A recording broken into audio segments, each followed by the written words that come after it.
सलमान भट्ट ने इमाद वसीम और मोहम्मद आमिर के कमबैक और बाबर आजमी कैप्टनसी के बारे में बहुत कुछ बोला और बिल्कुल सच बोला है सलमान भट्ट ने। आपको बताऊं कि सलमान भट्ट ने बोला है कि इमाद वसीम और मोहम्मद आमिर ने कमबैक किया कर लिया। और बहुत से लोग सोशल मीडिया पे ऐसा कह रहे हैं कि मोहम्मद आमिर और इमाद वसीम के कमबैक की वजह से नए आने वाले लड़कों के लिए बहुत ज्यादा मुश्किल होने वाली है। और भाई साहब, नए आने वाले लड़कों की जगह मारी गई है, ये हम और आप बातें कर रहे, लेकिन जो सलमान भट्ट है उनका क्या कहना है, बहुत कदरे हाथ सच बात सलमान भट्ट कह रहे हैं।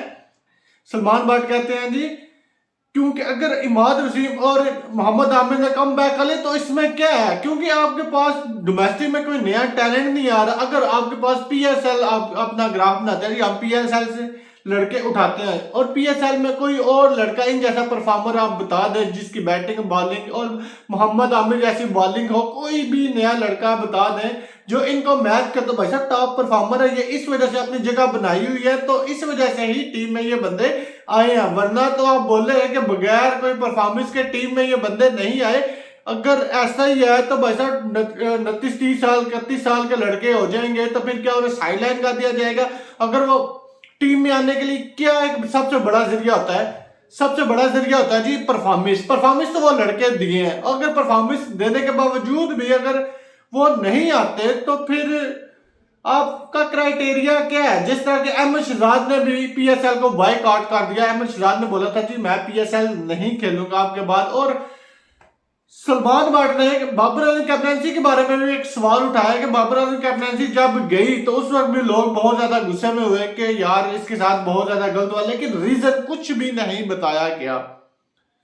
और जब शहनशाह अफरीदी को मिली उस वक्त तो शहनशाह अफरीदी को कहना चाहिए था भाई साहब नहीं बाबर आजम को वापस दे दें, लेकिन ऐसा नहीं हुआ। और जब शहनशाह अफरीदी से ली गई और फिर दोबारा बाबर आजम को कैप्टनसी दी गई तो फिर भाई साहब लोग फिर दोबारा नाराज, जी आप ले क्यों गई है, दे बाबर आजम को दोबारा के देगी। और जब लेगी तो फिर भी नाराज, जब देगी तो फिर भी नाराज।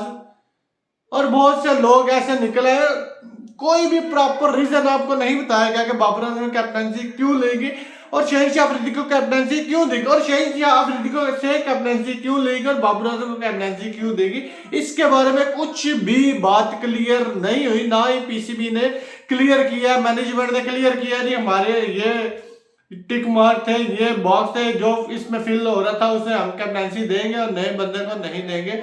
और वैसे अब्दुल रज़ाक जो कि हमारी सिलेक्शन कमेटी के बने हुए हैं जी, एक सीट पे ओहदे पे आ गए, जिन्होंने 1-1.5 माह पहले बाबर आजम के बारे में एक बहुत बड़ी स्टेटमेंट दी थी कि बाबर आजम के बारे में अब्दुल रज़ाक ने बोला था जी कि अगर मेरे पास इख्तियारात होते तो मैं बाबर आजम को कैप्टनसी के पास भी भटकने ना देता, उसे कैप्टन बनाते ना, तो प्लेयर है बहुत बड़ा प्लेयर है, तो सिर्फ बैटिंग कर, मैं ये कहता। और जैसे ही उसे आया मौका मिला मैनेजमेंट में आया तो फिर भाई साहब उसके रंग ही बदल के, फिर स्पेशली उसके साथ सवाल हुआ ये वाला कि आपने तो 1.5 माह पहले कहा था जी ये बाबर आजम कैप्टनसी मटेरियल है ही नहीं, तो फिर आपने क्यों कैप्टन बना लिया। फिर उसने बोला जी हम टीवी पे बात कर रहे हैं, उधर से हम हमें नजर नहीं आता और हम जब मैनेजमेंट में आए हैं तो फिर हमें पता चला जी भाई साहब बात तो ये बाबर आजम के अलावा और कोई एक्सपीरियंस बंदा है नहीं।